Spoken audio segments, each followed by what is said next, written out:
Welcome back to Driveway Garage. I'm still working on the 2002 Chevy. What is this? Colorado. I got to be careful. I have an Avalanche also I'm working on. 2007 Colorado with the 3.7 inline 5. And I'm just changing the oil. This is going to be really quick just to show you where the stuff is. So here's the truck.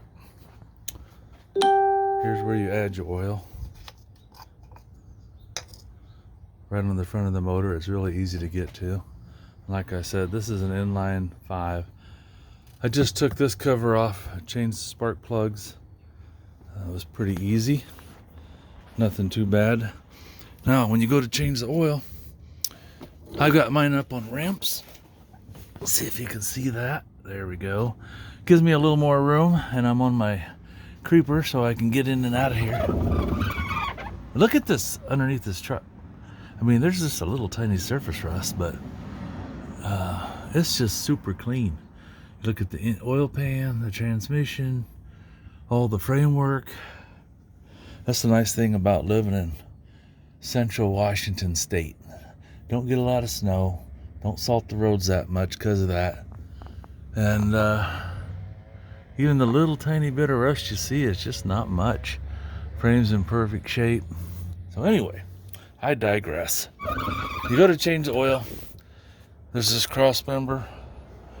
There's another cross member. And then your first flat pan is your oil pan. It's the 13 millimeter bolt. And I'm just using an open end. Just remember, lefty loosey, righty tighty. And then right in front of this first bar, there's your oil filter. And it's got this little plastic tray here, as you can see it moving around. And it's kind of a drain trough, so when you take this off, the oil will hit here, then it'll run out here. But I've got it up on ramp, so I don't know how well that's going to work. I guess I'll leave my drain pan underneath here when I don't know what. I'll have to clean it up somehow. I don't want oil dripping all over. I'm using an old painter's pan. It's a big one. I don't do much painting anymore since I'm not doing handyman work, so I use it to catch my oil. It's got a nice big opening, and it'll hold about any amount of oil from any vehicle that I work on. This particular vehicle is 6 quarts. So once you get your plug out, let that drain good. And then once it drains good, you can put your plug back in. Then move your drain pan up here to the front.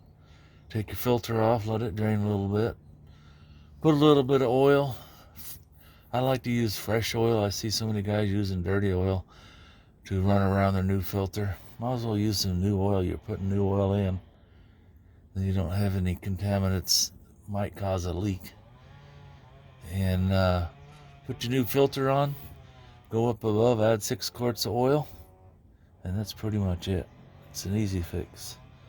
I'm going to pause this for a second because I want to show you, once I loosen up that plug, a little invention I came up with. I'm hoping to patent it and sell a lot of them. We'll see. I'm going to show you something else. This was really tight. I couldn't get it loose, so I stuck another wrench on here, hooked them together. It gave me some more leverage so I could loosen it. It was on there really tight. Let me go grab my little contraption I invented. So here's my little invention. A couple of magnets connected by a chain. So when you take out your drain plug, you know, they're usually hot. This one's not. And you have a tendency to drop them.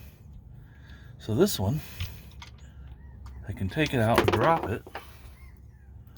Well, that didn't work. That's funny. It's supposed to just hang on there like that. I think I let it drop a little too far. Anyway, I've done it before. And because it's on that little chain, it swivels, so you can just unscrew it. It holds it in place. You don't have to worry about where you laid it. Ooh, that oil's pretty dirty. I don't know when it was due for an oil change, but it's been a while. That's some black oil. I'm not impressed by the PUD's maintenance. It was a little low on oil, so maybe it's using a little bit. I don't know. But that's some pretty dirty oil. Anyway, I just wanted to show you that little invention I made. Normally, I don't let it drop that far. That one's about a foot long. I made some shorter ones that are more like 6 inches. And they work better because you don't need this thing hanging clear down your oil pan. Just up here out of the way. It's perfect. Anyway, I'll let this drain a little bit. When it drains good, I'll put the plug back in it. Then I'll take this filter off. Add my 6 quarts of oil, and we'll be good to go. Yeah, I will put on a new filter. Hey, thanks for watching. Have a great day. If you have a Colorado, this is how you change the oil, but it's pretty similar on just about every vehicle. Thanks for watching.